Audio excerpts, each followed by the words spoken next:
obviously Warsong Commander was changed. Grim Patron's identity as a deck has changed with it. And I've talked to a lot of players who are still playing it competitively, and they say that this is actually one of the best matchups.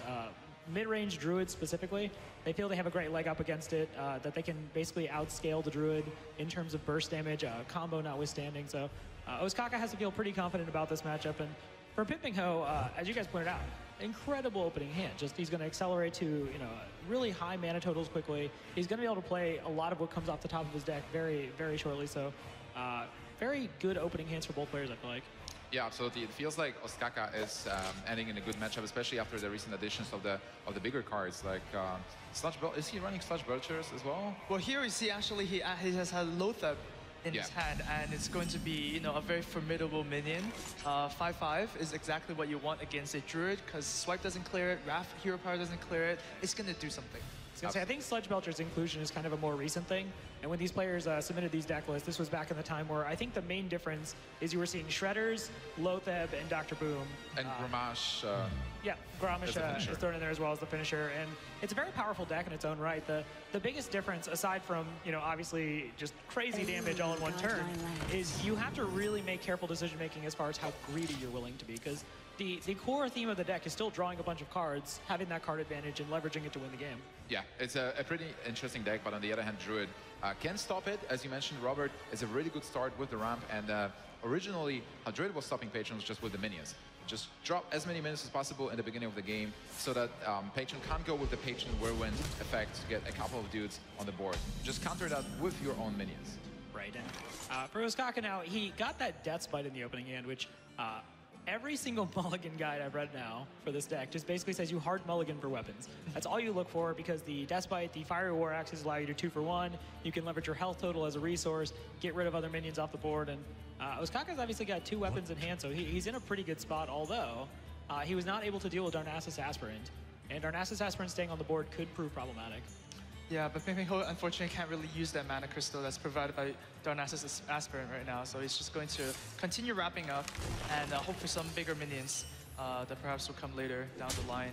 But yeah, speaking about the Death Bite, I mean, what else do you want to do as a warrior? It's turn 4, right? You just want to play the Death Bite, such a strong card. So we can also see that that's why that's the only 4-drop in the deck usually.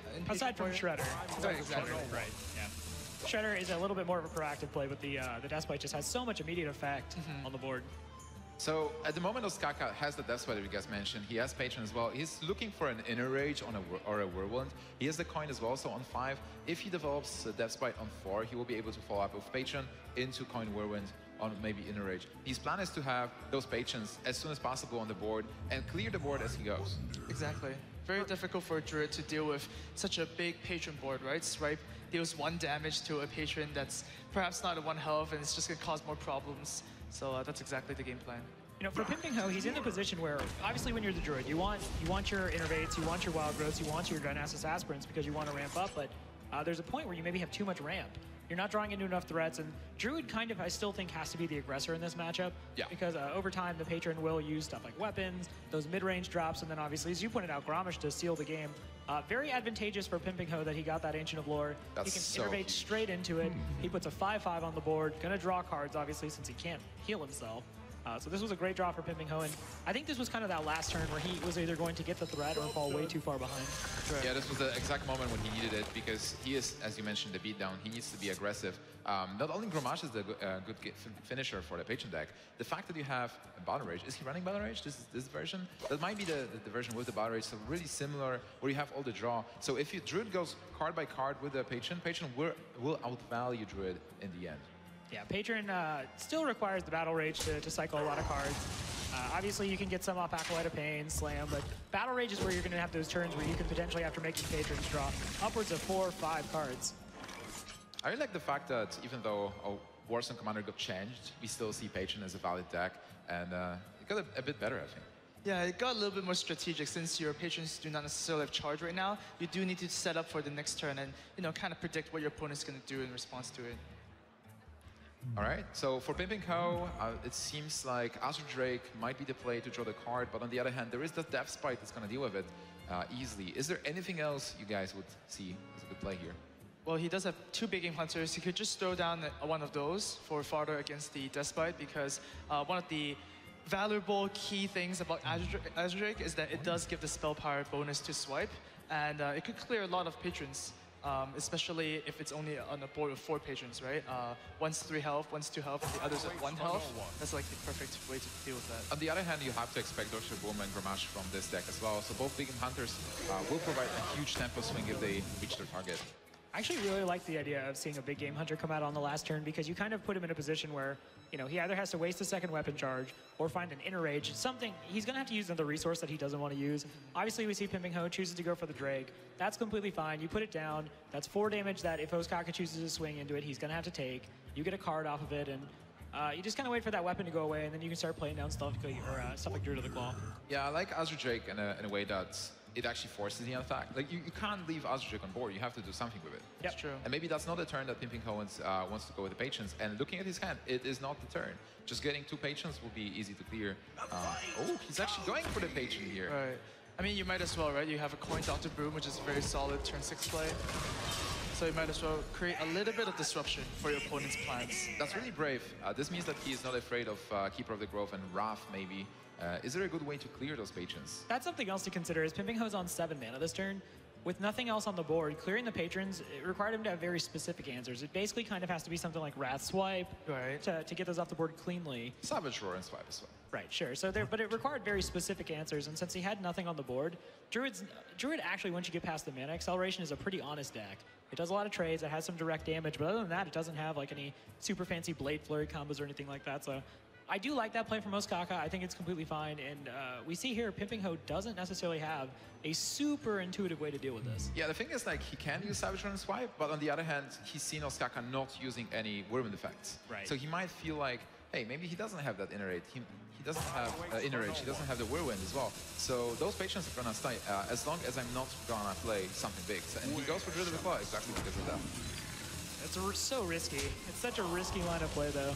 Right. One where he could very, very easily get punished by Ostaka if Ostaka has those mechanics in his hand. All right, let's see what he gets here. It might be a bit greedy, but it's something that may pay off, and he's also expecting Dr. Boom. There is the coin, right. So he knows that if Dr. Boom comes down, this Patron is just gonna die to the cat, and he has the Big Game Hunter ready. Yeah, right. So because you can coin out Dr. Boom, then it's totally reasonable. The Patron thing didn't necessarily pan out, but it didn't hurt you much either. You obviously got the 1 free Patron off of the original Patron, so the idea that the Druid of the Claw trades into 1, it actually comes out fairly evenly. Yeah, it's actually pretty cool that Patron Warriors are starting to, turn to other win conditions now that the Warsong Commander is not available. You have Dr. Broom, you have Gramash, so it's definitely more board-centric and very interactive, Yeah, that's a lot more interaction going on there, so speaking of interaction, that cat's about to get interacted off the board. Yeah, executed fully. Ostaka recognizes that Big Game Hunter is a possibility. That's why he goes for Lothab and Patron, trying to protect his Patron here. Also, there is a lot of all the cards we mentioned, being the cards to counter Patron, were spells. That's obviously 2 damage or 2 health Patron, easily removed by Keeper of the Grove. So Pinpingho just goes ahead, gets it away. He doesn't have to deal with it anymore. Doesn't have to worry about Whirlwind, Inner Rage, those kind of things coming out. And he really had limited options anyway as far as what he could do because of the Lothab effect. Yeah. So. I love this Big Game Hunter play. It basically says that Ostaka, you have to clear both my minions to ensure that you do not get killed by combo, which he already has in his hand. So Ostaka just can't play develop Dr. Broom, for example, and stay alive. Because it's not possible. And Pinpingho does have the combo. He does have double swipe as well. So he is in a great position to rush Ostaka. Ostaka doesn't have the way to... Well, he can clear, but it's not really a winning play. He is behind. He is trying to stabilize. Right, and this is the point as the Druid player where, as Amaz points out, you can just keep putting out minions as you get them, and the onus is on the other player to clear them every single time, or else you're just going to kill them. And interesting point, compared to your older Patron list prior to the Warsong Commander nerf, you don't see Shield Block anymore. And Shield Block was really good for dealing with Druids because it gives you that 5 armor immediately. It helps you cycle to other cards, but since that's been cut from the list, it's just actually more HP that the Warrior doesn't have access to. Absolutely. And Ostaka realizes, the danger of just losing the game right now. Gonna spend the coin for the hero power for that 2 extra health, and it's gonna save him here. If he would not do that play, he was dead. Yeah, that was 20 points of damage incoming. I mean, obviously the main win condition is not being dead. So that Right, really, right. Ostaka electing to not die is going to help him in the future. The main win condition is killing your opponent, but then, you know, you also have a second condition that you can't die first. Well, it's 'cause you can't do that if you're dead. Exactly. So you got to stay alive first, so then you can kill your opponent. Right. And That I makes think, a lot of sense. Yeah. and Ostaka, I think, also realizes that Pinpingho playing the big game hunter means that his hand is like, you know, perhaps not the best, so the combo has a bigger possibility of being in. The big question is, what do you do now as Pinpingho? You can combo, but I think Armor Smith is something you absolutely need to kill. On the other hand, you have the swipe as well. Does double swipe make any sense? Yeah, you kind of do have to clear the armor smith. It does represent, you know, a lot of health, especially with all the whirlwind effects. So we'll see how he chooses to deal with this. It looks like he might just actually ignore the armor smith for now. Wow. The left is off the board. Just tier power here, I think. Okay. Yeah. Well, with this means like Ostaka will be at 16 health, and then there is 14 damage from the combo, 4 from the Big Game Hunter. So Pinpingho is setting a trap. If Ostaka kills Big Game Hunter with the weapon and just armors up, combo will be enough to finish the game. All right. Luckily for Ostaka, he got a Dread Corsair. A 1-mana 3/3 taunt is pretty good. And he can even play that with Dr. Broom if he chooses to go a little bit more risky. Well, after seeing double Big Game Hunter, you can probably play it safely. I mean, you do need to develop minions on the board to win the game. But really depends on what line he chooses. He could just, you know, in a sense, fatigue the Druid out of his cards so that he just win minions regardless in the end. Or he can just choose to take a stand here and develop the 7/7 and 2 boom bots. Right, so for Pinpingho, the name of the game just continues to be try to get your opponent to a point where they can no longer deal with minions, or you have enough guaranteed damage. And the Armor Smith without a bunch of minions on the board isn't actually representing too much health per turn right now, because obviously Armor Smith, the effect only benefits when you have minions, so.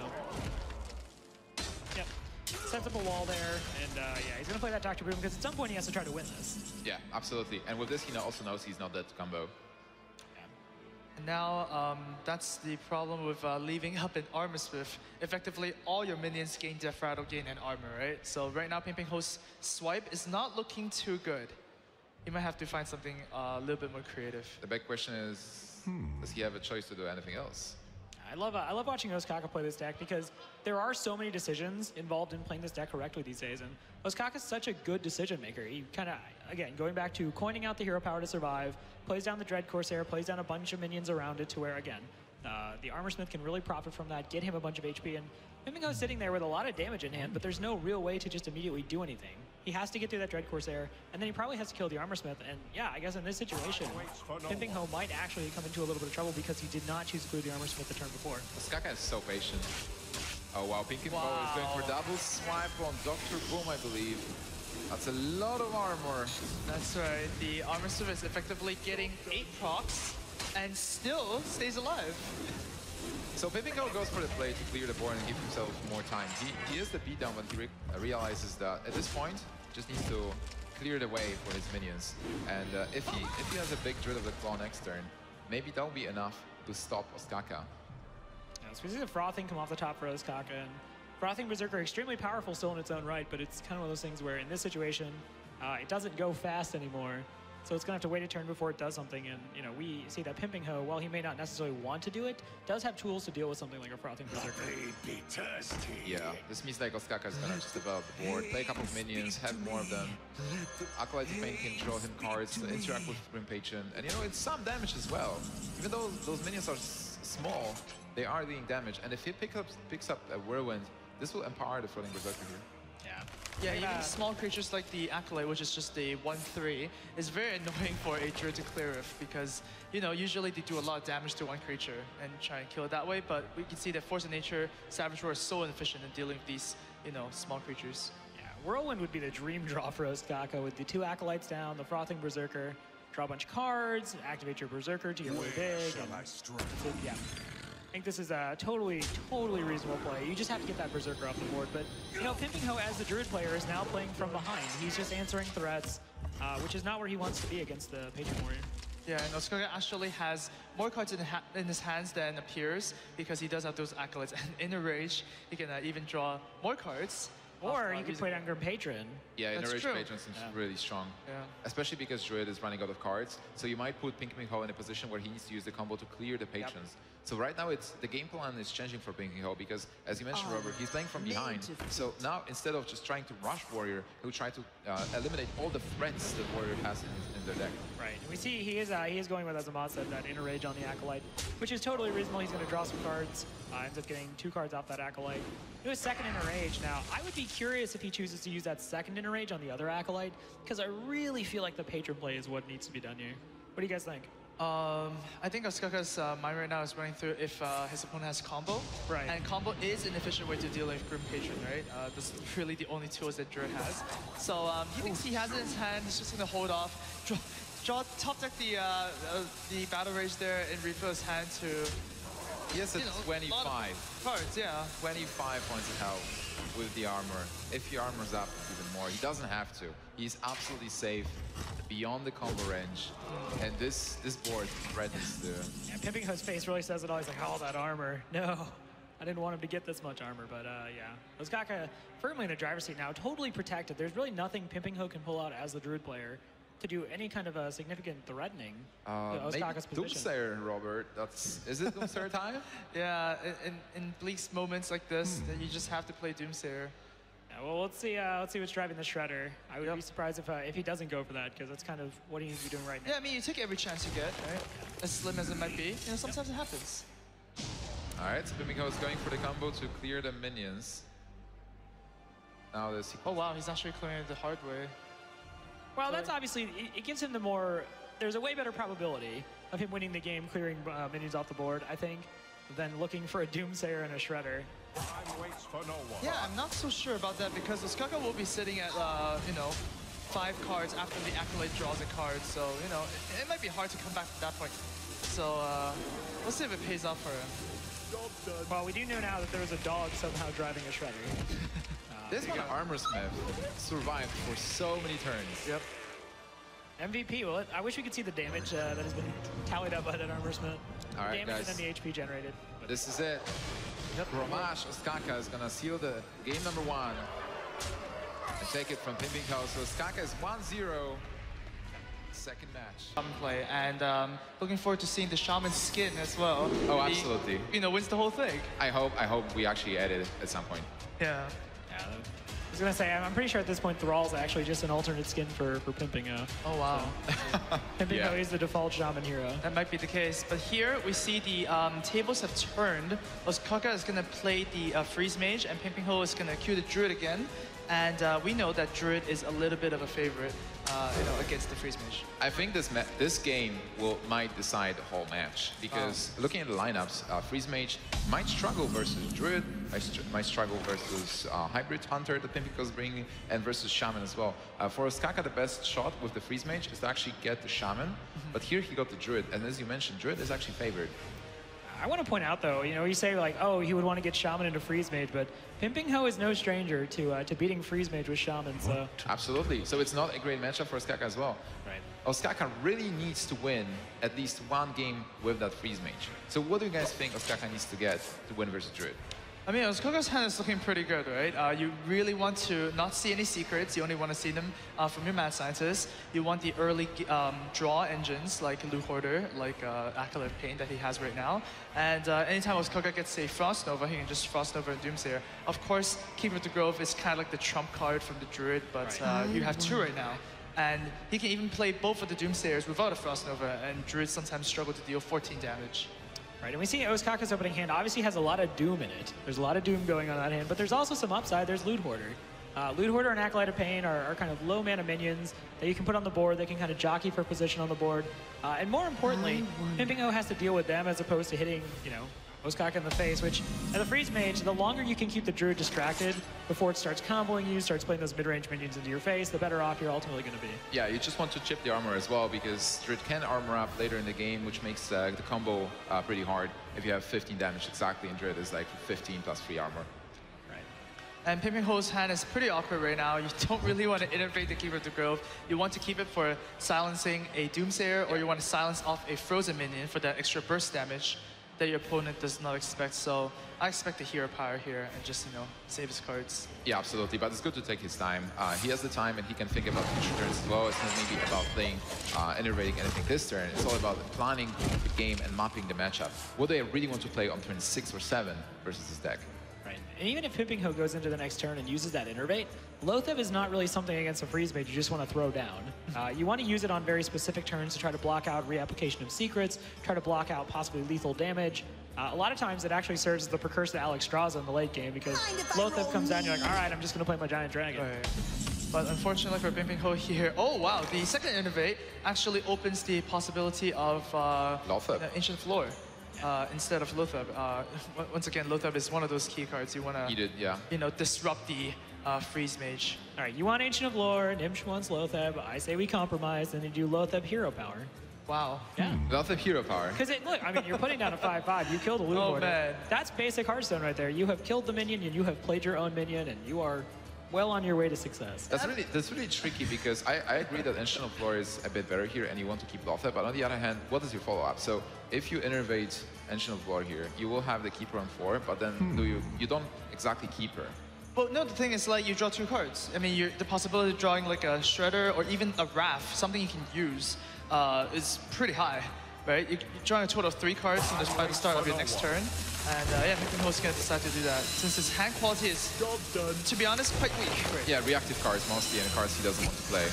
And, we're joking around a little bit about what he could have done on that turn, but obviously a world where you play a 5/5 and you draw 2 cards is a pretty good turn 3. Right, and using an Innervate as a Moonfire doesn't seem like the best deal.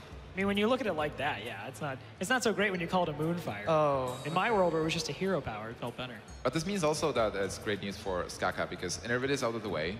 He knows that now Druid will have to use the standard rules of mana games. And also he knows that Pinpingho's hand maybe wasn't the best after seeing a hero power and then double innervating Ancient Lore. Yeah, so this is, when we look at Ostaka's hand, obviously he's got that Acolyte of Pain, which he can possibly look at putting down in the next couple turns, start pinging that to draw cards, but the rest of his hand is just designed to get rid of minions. Oh man, the second swipe is not really good for Pinpingho. He wanted that Shredder, as Amas said, and swiping face doesn't seem good, so it might actually be Shapeshift. Just the hero power, deal 1, get 1 armor. And in this matchup, armor is actually pretty good. All right, so in the cardinal rules of Druid, you never just play out a Keeper of the Grove and hit him in the face, unless you're about to kill him, right? So otherwise, that's just not a play you would make. You're Pinpingho, you're on turn 4, you're out of Innervates, you know this. You have to start getting the pressure rolling, you have to put something on the board. Is there a world where you consider this turn just Keeper of the Grove in the face? Sometimes you could. I mean, if you're feeling like you really want to, deal that 2 damage and make your Keeper of the Grove kind of like a Stormwind Knight, put on the race. But at the same time, Ostaka is at 29 health, so yeah, that doesn't really make sense. Keeper is not only useful to deal with the Doomsayer, but even if your board is frozen and Mage thinks like he's safe, you can actually unfreeze one of your minions and attack with it. Right, exactly. The end is coming! So the end is coming now, and this actually is going to block Pinpingho from playing a minion. I really like this play. Yep. Ostaka playing a preemptive Doomsayer. He's seen that Pinpingho doesn't have a turn 4 play, and he is expecting something on turn 5, which means that do you really silence it right now? Yeah, silencing feels really bad. It basically means that you're playing a 4-mana 2/4 with no battle cry. Since the Doomsayer is basically, it just kills itself if you just leave it be. Pinpingho could also choose the Wild Growth here. He can play the Ancient of Lore on the following turn, but then both of his Ancient of Lores are also gone. So Ostaka has more information and go like, you don't have any more healing that's available in your deck. So Pinpingho does decide to, put some semblance of board pressure. I'm sure he's just happy to be able to play that Keeper of the Grove and not have to do 2 damage to the face. It feels better to silence a minion. Oh yeah, it does feel better to actually get some board control. I used the minion correctly. This is what it's supposed to do. Well, it is some board, and for Druid, if this Keeper stays alive, he will be able to deal at least some damage, and later in the game with Savage Lore, it might be deciding. All right, we see here now, obviously anytime you get your spells discounted, it's a win. You want them to cost less. It allows you to be more flexible with your hand, but this isn't really the sort of hand I think you would want Emperor Thorson affecting. Right, exactly. Pinpingho doesn't know that. Pinpingho thinks that, oh no, my opponent just got 6 card discounted. Yeah. I need to definitely get rid of this Thorazon until it gets it even more cheaper. So he's just gonna play the swipe. Unfortunately, he can't develop any minions. That's one of the drawbacks of Druid. You either play a spell or play a minion. One spell at a time.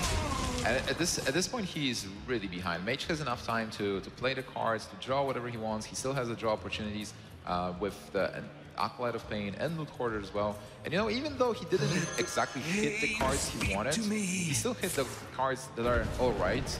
He will be able to draw those other cards thanks to that. Right, and something that it might not necessarily be a factor in the game, but it could become one, is the fact that Pinpingho chose to silence the Doomsayer. Does mean there's just an 0-6 on the board, so if Dr. Boom comes down, it could be something that possibly soaks up Boombot damage, and Boombots against Freeze Mage are actually a very important consideration, I feel like. Yeah, you're right, because Boombots, sometimes Freeze Mages needs to clear minions on their turn. Right. And when it's your turn, Secrets don't activate. So if Boombots hit you, when you have an ice block up, when you're at 1 health, you actually die. Even if you have an ice barrier set up, maybe the Boombots will actually kill you even though the ice barrier is there. Right, but good guy Doomsayer's there, he's willing to help out. There's nothing else to do since, you know, yeah, catch the bombs, right? Yeah. There you go. It's like, hey, I'll help out. His arms are outstretched in the drawing, so it makes sense. So a trivia question, Robert. Do you know what Doomsayer says when he attacks? Did I miss it? Nice. Oh. Yeah, see, okay, I know this one. Hey. You know this one. Amaz has been over the past few days questioning my Jeoparino knowledge, and he's actually mostly correct. Okay. My Jeoparino knowledge is nowhere close to Ben Brode's, but I do know something. Impressive. You didn't miss this one. No, I did not miss this one. We see the Drake come down, hero power, you get rid of the Loot Hoarder, and Pinpingho's just trying to get a foothold on the board. But it's real not friendly for him. Yeah, he missed 2 damage, you know, to the face of the Keeper silencing the Doomsayer, so he feels like he had to attack the face there to get it back. Ostaka still doesn't have the combo cards, because how he's gonna win is gonna set up a nice block, then play Alexstrasza, reduce Pinpingho's health to 15, and then win with Fireballs, Frostbolts, or just finishers that he has. For now, he has all the ways to stall, to give himself a bit more time to pick up those combo cards that I've just mentioned. Yeah, he pretty much frees the board for 4 turns straight if he wants to. Right. So not really a rush for Ostaka. And for Pinpingho, when we look at his hand, it's not like there's any super... There's no play that just screams out at you, right? Like maybe next turn you're just going to draw some more cards. You can play down a Shredder if you wanted to, but because he spent so many turns not having a really good play or being forced to just react to something like Emperor Thor's hand, Ostaka's firmly in the driver's seat now. Absolutely. Ostaka also not threatened by combo next turn. Even double Innervate is out, so he still decides to freeze the minions here. Anas, can you explain why?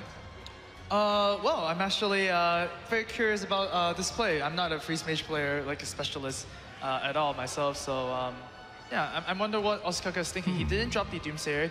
He feels like he might want to bait out the second Keeper on his Mad Scientist, perhaps, before having the Doomsayer Frost Nova combo. And here, Pinpingho doesn't really feel like he wants to use the Loatheb. The best turn to use Loatheb is usually the turn where after Mage has 7 mana. Because at 8 mana, the Mage can actually just Frost Nova again and completely negate the Loatheb. And that's exactly what Pinpingho was thinking. He's going to drop double Shredder, put a bigger board, and it's back to Ostaka here. Is he expecting Flame Strike?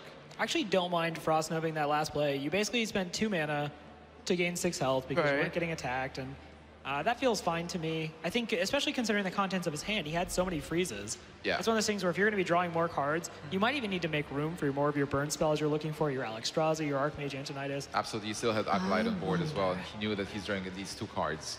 So I don't necessarily mind that so much. And yeah, Pinpingho, just like that, you know, takes a turn and 2 Shredders on board represents so much potential power.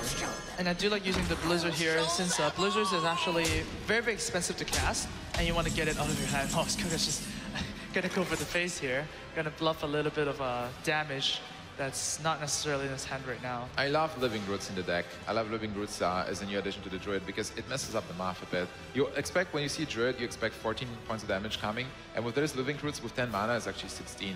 So sometimes you try to keep yourself at 15 to be above the combo range, then bam, you're dead. It's also just in general an extremely flexible card. It's great against aggro decks. You can use it to start pushing your own aggressive agenda if you're playing that more aggressive oriented Druid we've seen a lot of on ladder. So it's definitely a very flexible card, which fits perfectly with the mindset of Druid, which is having a lot of options on their turns. All right, so Pinpingho here, he can He has combo available, but it doesn't seem like a combo turn. Do we know if there are any secrets? No secrets yet. There's no secrets. I don't really mind the look up too much here. It seems like Ostaka is setting a turn where he's going to pop the Shredders and perhaps play a Flame Strike or something. And now that Lothar is down, it actually prevents Ostaka from playing any damage board clears. He can still play the Frost Nova, but he cannot clear the board this turn. It's always disruptive to play against Freeze Mage, Right. unless there's Alex Straza. But if Alex Straza is played now, then Ostaka realizes he's probably dead. Yeah, he does some trades in with the Mad Scientist here to set up the block, but... And not only that, he doesn't even have the damage to finish out his opponent if he does cast Alex Straza. And at the end of the day, Alex Straza is only dealing 7 damage right now. This is actually why this matchup tends to swing so heavily into the Druid's favor, because early game, fine, you've got the board, you're putting down small minions, you're good, you're kind of fighting for the board a little bit with Loot Hoarders and Acolyte to Pain, Mad Scientist, but once you get into the mid game as the Freeze Mage, you're not really playing minions anymore. You're not playing anything that just contests the board, and you basically go into this purely reactive mode, where all you're doing is answering the board every single turn, and if you don't have the right answers when you need them, then a lot of times things go very poorly for you, and Druid more than any other class puts out so much mid-range pressure. So just the Frost Nova, he had the Doomsayer available as well, but he knows there is the Blizzard, dealing with one shredder at a time. He's preparing for that Blizzard next turn. He still needs the burn. So if he uses Blizzard next turn, he'll be able to rank in Intellect to get those burn spells. Double Fireball, and he'll be in a great spot. Right, and we saw, when Pinpingho saw the Frost Nova come out, he kind of shook his head like that was the one spell he was maybe hoping to dodge. Because as you pointed out, it was really the only thing. He'd already seen one. It was the only thing Ostaka could have played to stop the board from doing anything the next turn. So Pinpingho did not want to see that. And it kind of countered what the intended desire of his Lothar was. Yeah, Lothar, but at this point was kind of useless. Well, it's a 5-5. You had to give yourself the opportunity to make Ostaka have that. And since Ostaka did have that, you know, great for Ostaka, but Pinpingho, I think that was a pretty reasonable play and gave him an opportunity to just win the game on the next turn. Robert, do you see a good way for Pinpingho to win? We know what Ostaka is trying to do. Ostaka is trying to draw in with burn spells. He did set up a secret, so now he can slam Alex Straza. If he picks one of the burn spells, he'll be in a good spot. Like, he has the second ice block, so he has time to deal that damage. What Pinpingho has to draw or do to win this game from this point? I think if you're Pinpingho as the Druid here, all you do is you just keep putting down minions. You keep forcing him after responses, and then the turn he doesn't have a response, you just kill him. Yeah, exactly. And you also have the Ancient of Glory for backup healing, even if the Alex Straza comes down, to see if you can, you know, push away from the threshold of dying. I like that Pinpingho's held on to that for as long as he's had, because obviously he's had the opportunity to use it and draw cards, which is usually what you want to do with Ancient of Lore, but understanding how Freeze Mage beats you, I've drawn enough cards, I have a bunch of cards in hand already, I'll just save this as a heal, which I'm sure is going through his head. Still a pretty tricky board for Ostaka to deal with here. He could choose to use Alex Straza like we mentioned. He could also, you know, decide to draw some cards, perhaps fish for the Flame Strike, but here he's just going to, you know, freeze the board. Oh man, Mana! Millhouse Mana Storm. Oh man. But he's always in the Shredder you least expect him. Exactly. And he did, important to note, Ostaka did get Archmage Antonidas last turn. Right. So Archmage Antonidas will allow him to start chaining low mana spells such as Frostbolt, Ice Lance, start putting a whole bunch of fireballs in his hands, and then over a couple of turns, use Alex Straza, and then look to kill out his opponent from there. Exactly. Maybe he doesn't even need Alex Straza at this point. With Antonidas, he might just slam Antonidas, go with the Frostbolt Ice Lance, get 2 fireballs, deal 7 damage, and he knows double Ancient of Lore. Oh, he actually seen 1 Ancient of Lore, so he expects the second one is somewhere there. Right. Yeah, you bring up a good point. Alex Straza is actually not super relevant in terms of just doing raw damage to Pinpingho. Pinpingho's already at 21, and Alex Straza would just bring him to 15 health, and he would still keep the armor, so not necessarily super relevant at the moment. It might just be easier, as you said, to go the route where you just try to win through Archmage Antonidas. Yeah, also, the second Ice Block will be really important for Ostaka, because then he can maybe Fireball, Ice Block, gain 1 more turn, and if he picks one of the normal Fireballs, and he'll have 1 more because of the Antonidas. Yeah.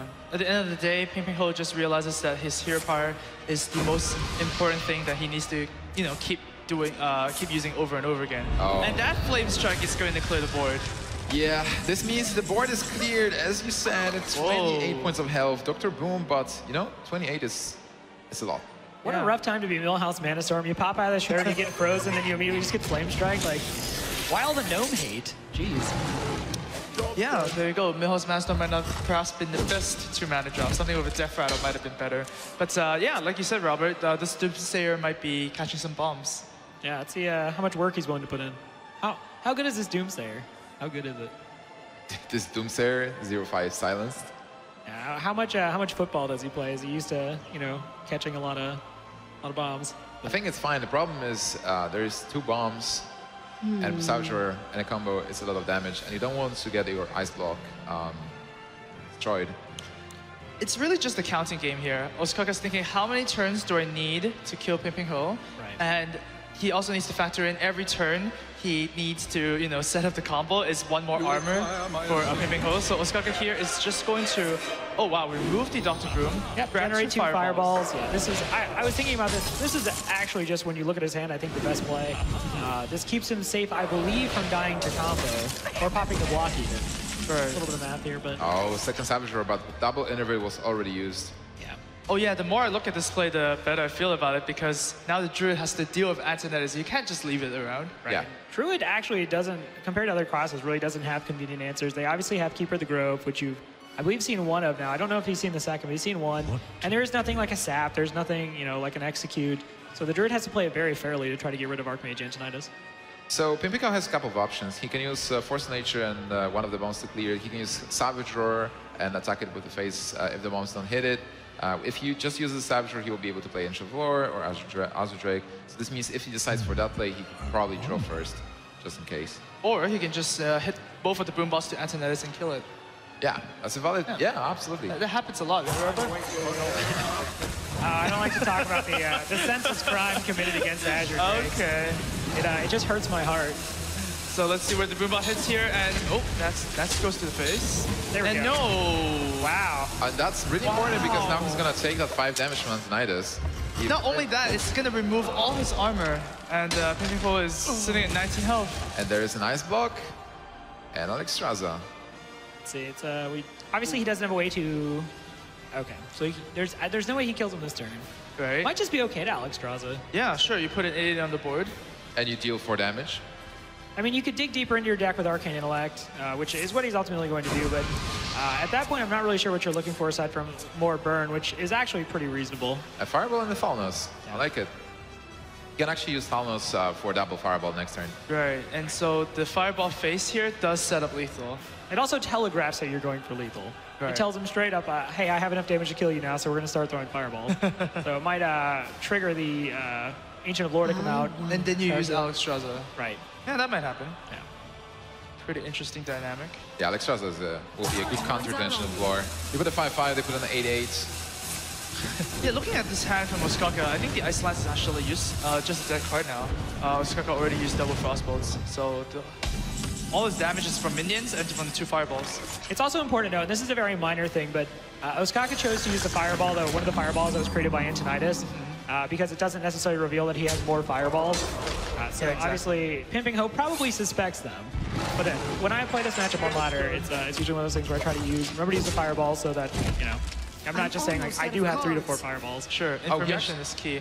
And wow, Ostaka is actually down to 1 card. 1 last card. This means like he got that Fireball. Like even without the Fireball, he still had a great. He was in a great shape because he's seen Low Flip, he's seen double Ancient Floor. Druid has no way to heal. Oh, through all that Fireballs.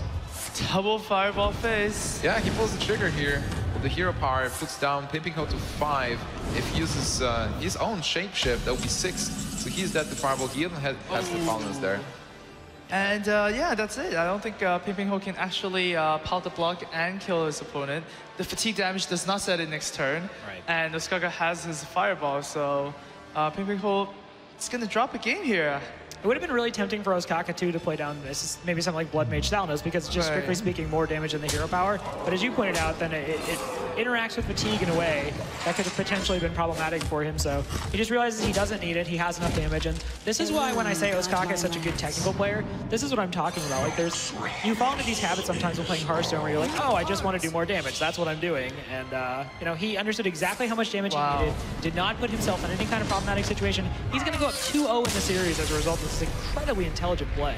And that was such an important win because it understands the deck list for Pinpingho. It's something where, like, as a rogue, you normally don't want to keep sap. You just don't want to. Job's done. But against Pinpingho, we saw him really consider, he's like, I could just win the game right there if I just put the Fel Reaver back in the hand. But opts not to keep it. Pinpingho does, however, keep Fel Reaver, which is a very, very strong card, especially if he can follow it up with a turn 6 of Anaheim. That represents so much damage coming in each turn. Yeah, but before he does that, he actually needs the minions for the first turns. He has the Juggler, he is missing the 1-drop. And he's missing the free drop. Unleash the Hounds. Oh, Animal Companions actually will help a lot with this curve.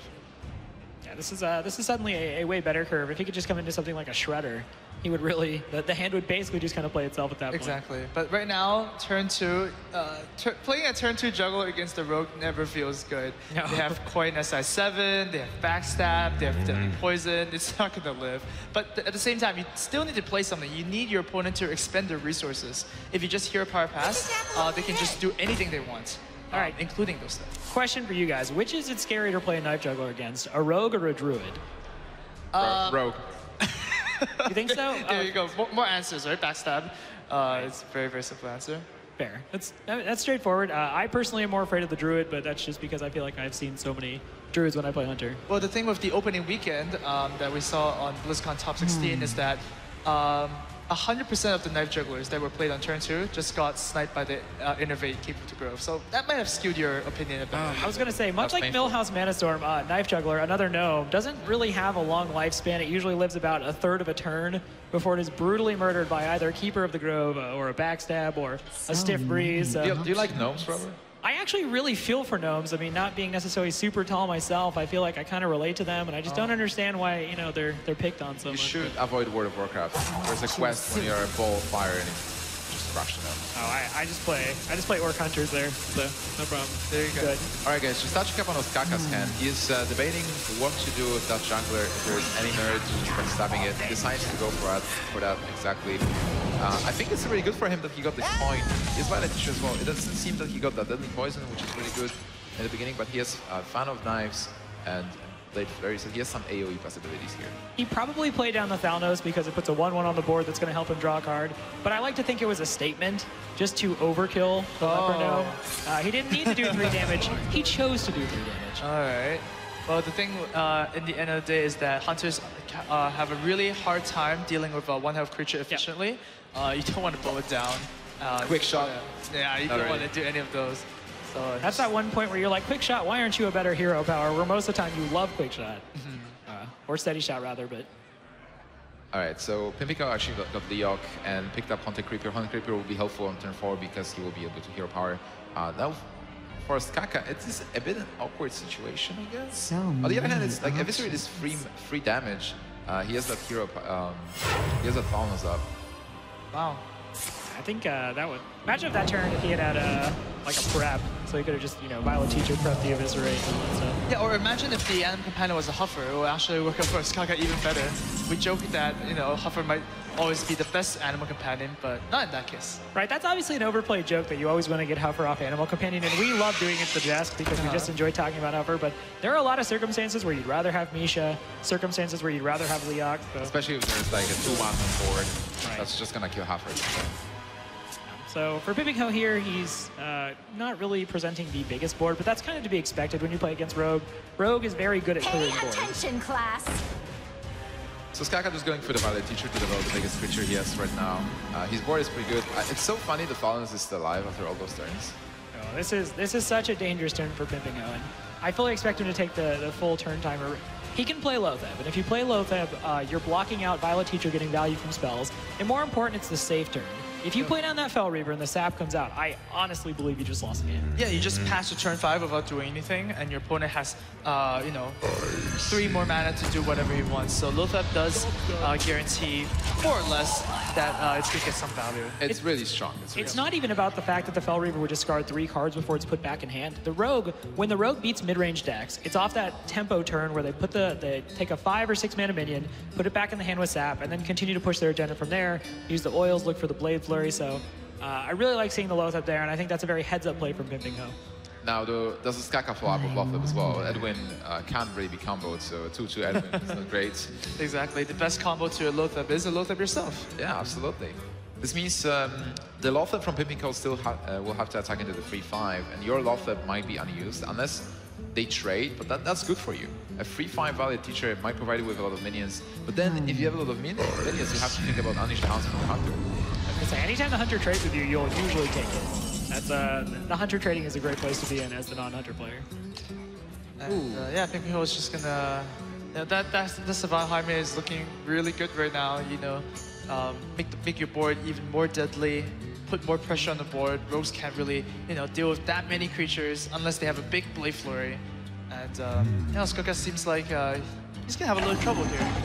For the record, I think anytime there's a green border around Savannah Highway, it looks good. Okay. It doesn't even matter what turn, it's just a good-looking card. Nice looking animal. That's a fair statement. Yeah. Okay, so Pinpingho decides to kill the Violet Teacher, not trade with Lothar. This I've seen to get the board, and he guesses there is no AoE for now, no good way to deal with the board, but it's kind of like a mid-risk, high-reward play. You get rid of the Violet Teacher, so that's good, and you're gonna hope basically that you force either additional resources or even that Lotheb to trade with your Lotheb, and there's not really a situation where you get overly hurt for it, I don't think. I don't know if you guys think of it. If there is Fan of Knives and Blade Flurry, you're really getting hurt, because right now Ostaka has all the ways to just clear the board. Yeah. I have to think Ostaka would like to, like I said, seen a prep by now. Yep. That would really allow him to kind of go crazy with a tempo turn, but especially with Edwin Van Cleef sitting in hand. Yeah, with 6 mana right now, Ostaka doesn't have too many options. If he clears the board, he might have to use, you know, the Oil and the Flurry, which, he's deciding to do, just play off the board and play the long game. Other option was just going with Fan of Knives, then attacking with the weapon into the spider and using Flurry as well. That's true. But Pinpingho has a surprise, which double surprise. There's going to be 2 Fel Reavers. Pinpingho's going to perhaps even lose his whole deck. Oh, he's thinking about it, because if he does this, and gosh, if he follows it up with another Fel Reaver on the following turn, it's one of those things where he doesn't really know if he's going to get to draw any more cards ever again, or if he's just going to immediately be playing in a position where all of his cards are being milled. But that's what's in his hand. It represents a lot of damage. And if Ostaka doesn't have the sap, then Pinpingho's in a good spot. Yeah, at the end of the day, you just saw an Oil Blade Flurry, so Ostaka's only way of dealing with this Fel Reaver is a sap. There's no more direct damage. And if there is even more direct damage, but Pinpingho just has a second one. Doesn't really matter. That first one gets killed. Now the big question is, as a Ostaka, do you fish for sap with Arch Drake, which is a possibility, or do you just develop Violet Teacher and Edwin Van Cleef, putting 2 good minions on board, which means that if you mill more cards, but it's all about just tempting Hunter to trade with your minions to give yourself a good one. Yeah, I mean, with Arch Drake, you would have missed the 3/5 if you missed the sap drop. Oh man, you know, something with a Fel Reaver is like fish for the card you need for the next turn, you know? Yeah. That was just like watching That's the advantage of the card, right? Just mill all the bad cards. Yeah. That to me was just like watching like the Price is Right spinner, like ding, ding, ding, ding, then just lands on Dr. Boom. It was Jackpot. so much pain in my chest. It was hurt to watch, but oh, right to the face. Hunter likes to go I face. was gonna say, it's not too many other. I don't think you trade at this point. It's clear he doesn't have sap, and that's really the only thing you're scared of. And yeah, Dr. Boom is gonna put an extra in case that Fel Reaver was not doing enough damage. Here's Dr. Boom. Well, he can get a secret. If he has something like an Explosive Chop, or even a Freezing Trap, it should be alright. Yeah, of course. Also limit the possibility of drawing a secret next turn. It's not a sap, so Ostaka needs to find some other answers, and well, he can use Azure Drake and Eviscerate and attack with the 3/5 into an 8/8. right, but then there is a trap, so at the end of the day, you're left with only a 4/4, and you know, Dr. Boom's just gonna crush Ostaka off the game. Yeah, this is kind of the same reason why I feel like Oil Rogue has always fun, or even Tempo Rogue back in the day too, kind of struggled against Handlock because you have those 8/8 minions, which just require so many resources to get through for the Rogue that it just becomes so problematic to actually push your own agenda. Right, After you use like your Eviscerates and your Oils, you don't really have enough gas in the tank to kind of get the win. So Yeah, a lot of players are actually scared of using the Fel Reaver because why would you want to lose cards from a deck? But at the end of the day, a 5 mana 8/8 has a lot of attack and a lot of health, so it's really hard to remove. I'm very impressed with how much this Fel Reaver, not even in this series, but in prior series for Pinpingho, he's just done so much work. Yeah. Very glad to see that this has not made its way to ladder yet. People are not running Fel Reaver and Hunter. Fel Reaver is really good. And it's also good in other decks, like Night Mage and Aggressive Druid as well. Alright, Ostaka is going to use the Eviscerate to clear one of these big guys. I prefer the Fel Reaver even. And a minion It's attack. just too much damage. So he's not dead yet. There's that 12 points of damage incoming. That's a pretty good draw as well. You get another Fell River and then perhaps a Shredder. Yeah, I like that play so much. Just keep putting power on the board, force Ostaka to have answers. Obviously, we know Ostaka's hand is extremely clunky. Double sprints. Oh, no Bell Reaver. First the hero power. I mean, you are winning the game soon with Unleash the Hounds. That's even more burst damage. So I do like that play. I was gonna say it's a little bit of risk management too. That's true. I think. So I think that was absolutely correct. You can even use the Hounds this turn to deal 3 points of damage. Oh yeah, might as well. This means that Ostaka has to clear the board and secure the win in some way because he's almost dead to the hero power next time. Yeah. I think if there was any chance, and I don't think there was one given what was in his hand, it would have had him started with a prep, into the sprint, in to find some kind of answer. He didn't even have the dagger up though, so that's anything he would have done to win the game or come back from that had to have started with a dagger, and he didn't have it prepped up, so. Yeah, that's true. I mean, the only time Ostaka saw his saps were at the start of the game where he mulliganed them. So well, perhaps, he said he didn't want them. Yeah. And Saps took that very personally. they're off somewhere like, huh, wouldn't it be nice if you could have just sapped that Bell Reaver? Exactly. Are you saying that he betrayed the Saps or the Saps betrayed the Skaka? Yeah, Saps is still not here. But once again, there is the Doomsayer. There's always that possibility. It's a fire minion, Yeah. but not that type. And Ostaka recognizes that as a loss. Pinpingho still alive, winning game number 3 versus Skaka. I think that's I like the setup. Shaman. You die to like a Rock Biter, you die to Flame Tongue Totem plus a 1/1. There's just such efficient ways for Shamans to deal 3 damage. So the Violet Teacher is going to be amazing for Ostaka here. Yeah, it looks pretty good. So looking at both hands, I think Ostaka has really nice head, not only because of Violet Teacher, but Preparation Sprint looks good as well. Coin is always good for Rogue. And on the Pinpingho side, well, he doesn't really have turn 2 yet. Oh, well, now he has one. Neurian Egg is actually a very good card against Rogue. Yeah. It's kind of good in Rogue in the same, or in Shaman in the same way it's good in Zoo, right? If they clear the board, you get the 4/4, so you automatically kind of get something going on the new board you're trying to develop. And yeah, I don't think you would ever consider making a totem over playing the egg. So exactly, and there's so many ways to activate it, right? Right. 2 activators already in the hand. We have Rock Biter Weapon on the egg, or even Flame Tongue Totem on the egg.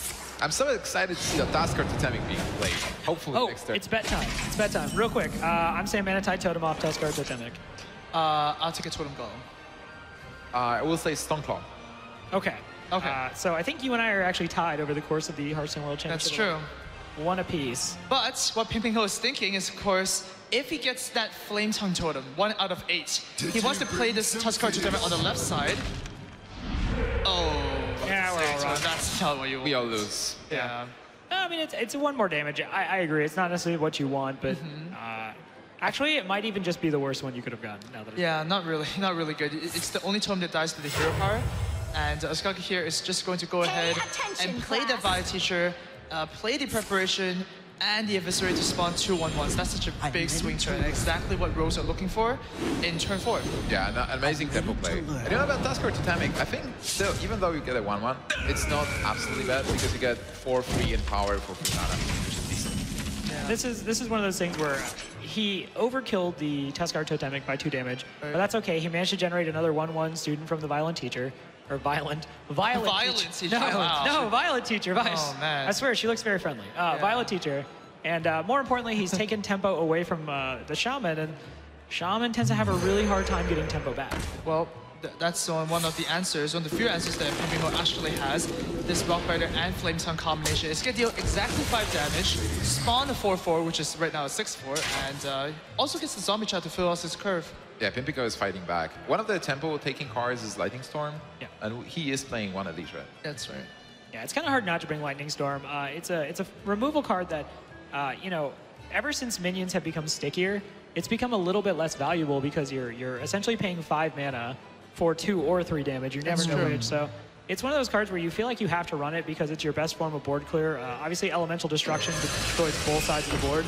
But it's not one of those cards you're ever really happy to see or use until it rolls all like 3s or you get spell damage, and then you're like, all right, Lightning Storm, you're okay. But Yeah, I mean, it's not bad. Even against Rogue is actually a very, very good card. Speaking about Lightning Storm. Exactly, because... nobody was talking about you, Lightning Storm, I swear. I said nothing but nice things. yeah. Anyways. Let's see if he gets a Spell Power Totem and guarantees the kill. No. So he could go for the roll here, because after a Lightning Storm this turn, he doesn't need to play the Lightning Storm next turn, which means that Dr. Boom could come out in turn 7. So he does go ahead and uses this. See if he gets a lucky roll on the Shredder here. He really wants to kill the Shredder. He misses that. Which means that, all right, this minion might be very important. If he, yeah, but... Oh, okay. That's pretty fair. Okay, so it wasn't bad for Pinpingho. Obviously, the best outcome was just killing the Shredder there and killing the 1-1 with the 2-3 as well. Yeah, just keeping it that would have been huge. And not having the 4-3 damage. But that was something that he was able to do. So now he has the tempo advantage here, and he has the mana to tell him for the next turn to draw some cards. Oh yeah, Pinpingho is sitting in a very good spot here. We see Ostaka's only play right now. Well, I mean, not only play, but Farseer seems to be the most logical choice. So it doesn't even get the battle cry effect. Right. And, you know, sapping a minion here doesn't feel that good. Farseer but he's going to go ahead and do that anyways. Yeah, he just really wants to take board. He tried this earlier with the play with the Violet Teacher and the Prep to just try to get that board, basically kick the Shaman off of it. And he's going to just go ahead and do it again. And oh, wow. Mana, the overload is really hurting Pinpingho here. With the sap, he's forcing Pinpingho to either play that Nerubian or something else. And he knows he has the buff, the weapon buff that he will be able to use next turn to actually kill whatever minion is being played. That's true. So just keep the tempo and be the one. Like, he needs to have the tempo till turn 7 so that he can play sprint in a situation where he is the one leading. Yeah, we see here the Totem Golem is not a super obvious play. Yes, you can use it and then Hero Power, but then you can't Dr. Boom next turn. Exactly. So you you only have may, 6 mana. I was going to say, you may just Nerubian here and float a Mana Crystal. Yeah, Nerubian is pretty good. It's, you know, a little bit better than Spire Tank. Right. So why not? Yeah, it's decent, but this is exactly what Ostaka wanted. Yeah, he needs to find something a little bit more flexible off the top. And Backstab, obviously not really any good. He could have cleared the Nerubian anyway with the Hero Power. What's cool about Backstab is that it does make your oil combo so that the Farseer could gain some attack. Wow. And then you can actually go face for a little bit of more pressure. It's not too much because Pinpingho is at 30 health, unscathed right now until this point. Yeah, that was pretty good for Ostaka being in that Backstab there. Oh, and wow. Normally you just play Dr. Boom, but how much damage is there? Not enough yet. I think you still just play Dr. Boom. Yeah, you definitely play Dr. Boom here. It's so much board. Think about your options. I don't think you think too much about this one. You think a little bit, and you realize it is turn 7. And it's green. Dr. Boom costs 7 mana, so you just go ahead. Not even that. If the Feral Spirits were like 3 2s instead of 2 3s, then one of them doesn't trade out with your Earthen Ring Farseer, so you're probably going to have to trade 2. You're getting back in that position where you're overloading yourself. Obviously, with this, you're kind of just hoping the Boom bots end up taking care of the 6-3. Right. And the problem for us was also like the weapon was actually buffed, so Blade Flurry clears the board. Right. All right, let's see what Ostaka chooses to do here. He could use the backstab and kill off the Dr. Boom, but that does mean that he loses his Earthen Ring Farseer. And rows are really, really important. They only play X amount of minions. So, you know, that's why Warriors is such a bad matchup, because Warriors just clear all their minions. And Bloodlust, not really too necessary now. Bloodlust not going to do a lot here, but it's one of the inclusions I really like in Pinpingho's deck. Kind of looking at the meta and kind of what he thought would be most useful in helping him win the game. Bloodlust is a card where obviously the surprise factor is what makes it really powerful, but even then, Ostaka has to constantly evaluate everything he's doing against Bloodlust now, and Bloodlust is one of those things where even if you don't have a lot of cards and you just keep making totems and maybe the rogue doesn't feel like expending a board clear, you can do a ton of damage on one turn thanks to Bloodlust and Hero Power. Yeah, absolutely. If there will be no board clear right now for Ostaka, and we know there is one, that will put Pinpingho in a great position. Also, the decision to kill Dr. Boom might have been dictated by the fact that there is a Bloodlust in the deck. Right, and Pinpingho is really considering right now how much he wants to overcommit to this board, because obviously still a lot of board clears going on here, so... This might be the key decision that decides the game. Everything Pinpingho plays right now will just, you know, get wrecked by Blade Flurry, but if he doesn't play anything at all, Ostaka can choose to develop more minions and save the Blade Flurry for later. Right. This is a tricky turn. This is a really high risk, high reward play that's gonna punish him if he goes for it. I like not playing anything. This board is pretty good, and it's also forcing Ostaka to deal with the Mana Tide Totem. So if he deals with it with one board clear, you will have that Feral Spirit for next turn. Yeah, it's just one of those things, again, where overloading yourself to walk into a Blade Flurry feels like too many bad things at once. It doesn't really feel like a winning gamble. So I agree with you, Nimsh. I like him just not doing that. And yeah, he's a little bit rewarded here. 7 damage on the Boombots. That's quite a bit. It might matter. And then there's second Hex, so a lot of spells. Yeah, I mean, 8 mana Hex doesn't look like it's too bad right now. You know your opponent only runs 1 copy of Loatheb. So, yeah, just pass your turn. And, you know, Pinpingho might even go the strategy of clearing every single rogue minion, because without minions, they actually don't have any more burst damage. Oil needs that target to, you know, get the maximum potential. Right. I really like the Hex here, too. I don't think you're giving up too much. And again, this actually kind of goes to my general complaint with Barrel Spirits in a Shaman deck anyways. I don't think these days they're necessarily as impactful as they used to be. So we see Feral Spirit, you know, he keeps passing on it because it's not in a situation where it actually affects the board much. Yeah, but this means also Ostaka can actually sprint here if he wants to. He can develop board with Value Drake. He still has the one having tempo, and that's exactly what he wants as a rogue deck. And for Pinpingho, the board is clear. Yep. It's a really bad spot overall. Yeah, this is not going to help his condition or win condition of Bloodlusting. So he needs to find a way to get back on this board. He's already used a Lightning Storm, and the Rogue, oddly enough, the Oil Rogue, is the one dominating the board with minions. So. Yeah. Well, one of them is a frog. Oh, I mean, that's still a minion. Let's not be rude to the frog.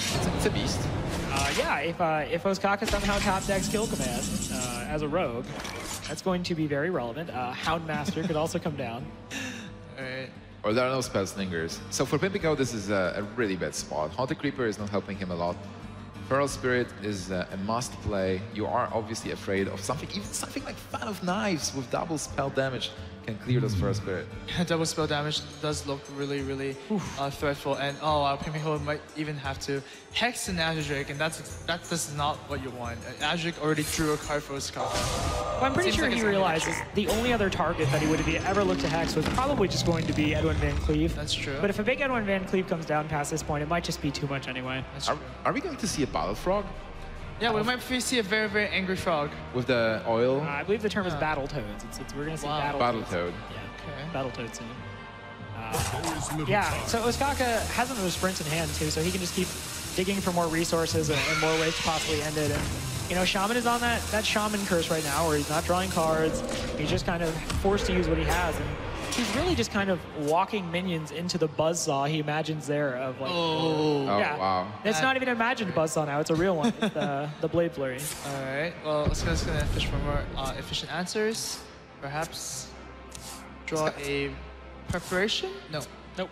Well, at this point, he can do anything he wants. He just needs to stay behind the Bloodlust range, and he has double taunt. Like, yeah, I was gonna say he has his frogs just holding the line, and I mean, it kind of doesn't even matter because Pinpingho doesn't really have the board to try to go for the Bloodlust. So I mean, the frogs are there; they're doing the right thing. They're trying to keep him safe, but they have a very lax job as far as trying to protect him because there's not too much going on. Is it like spoiling a bit a new class in the Heroes of the Warcraft? Maybe like Valeera is trying to become the witch doctor, you know, throwing frogs. I can safely say that's not a thing. Okay. Don't worry about it. Confirmed. Yeah. Confirmed, Valeera is a rogue, not a witch doctor. That's the confirmation. The frogs are confusing, though. No, actually, because it came from Hex. Very straightforward. Oh, man. All right. You got me there. Makes sense. Yeah. What about spiders? Yeah, I don't know how Shaman gets spiders. That's more kind of a Diablo thing as far as I know it. But we see here, Ostaka just has so many answers in hand. And Pinpingho is not really even going to necessarily be putting down enough minions, generally speaking, to really require all those answers. So Ostaka can really take his time here and figure out how he wants to win this game. Yeah. Absolutely. Well, Pinpingho right now needs to figure out what to do. He's in a very good position. He is with his Shaman that he loves. But if he loses this game, he is eliminated, and Ostaka goes through to the semifinal. Ostaka, though, I was talking to him a bit before, and he said he's super confident. I pointed out that the matchup actually favors Pinpingho because the freeze mage is a weak link. But Ostaka said, it doesn't matter. I'm confident I'm going to win.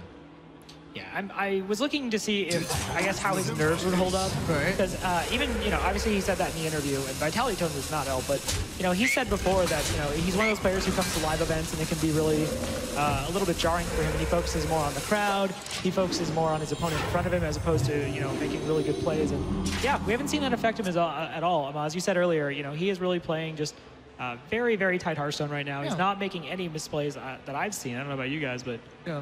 No, he's playing really well. Yeah. And I'm just looking at double Fan of Knives with that spell damage. Oh, man. And a Valid Teacher to make some more, you know, 1/1s. Yeah, it's tough. It's tough having all the answers. Well, it's tough for Pinpingho. I mean, it's like the dream situation for Ostaka. Yeah, Ostaka is like, yeah, I brought Rogue specifically for this, you know, so for these matchups. If you're a fan of Ostaka, and if you're a fan of Knives, you should be really happy now. Oh. Yeah, I'm a big fan of Fan of Knives. I think it's a great card. I'm a fan of knives too. I'm a fan of Violet Teacher and a double fan of knives here. That is the play I want to make. Maybe you just go with the Think Masters. Pay attention, class. This is just way too efficient. Yeah. Dealing 2 damage across the board 2 times. Clearing It's pretty everything good. off the board and then just kind Drawing of 2 cards as slowly, well. gingerly skipping to the finish line here. Oh, Right, and the preparation as well. Might as well, so you can you play the Earthing Ring Farce here. Ostaka's looking in a very dominating position. Pinpingho is gonna need to draw, I think, Deathwing off the top or Elemental Elemental Destruction. Destruction, but no. That's Another reactive card. Oh man. Well, this time Elements didn't really work, so he needs to counter damage. Can he do anything? Feral Spirit can block at least 6 points of damage here. Yeah, he's gonna try his hard to, you know, weather the storm, but the storm might be too much as Ostaka has Deadly Poison, Oil, and a Flurry, and an Eviscerate to top it off. Look at the difference in number of cards that have been drawn. Like, obviously, we don't necessarily right here have access to the exact numbers, but you can just tell. Look how many more cards are in Pinpingho's deck. Way too much. Yep, Ostaka realizes that he's got lethal no matter what happens. And this means Ostaka is gonna win game number 4 and win the whole match versus Pinpingho 3-1. On the back of the flurry, minions attack. Ostaka is your victor. GG's and congratulations to Ostaka. He's gonna meet Thijs in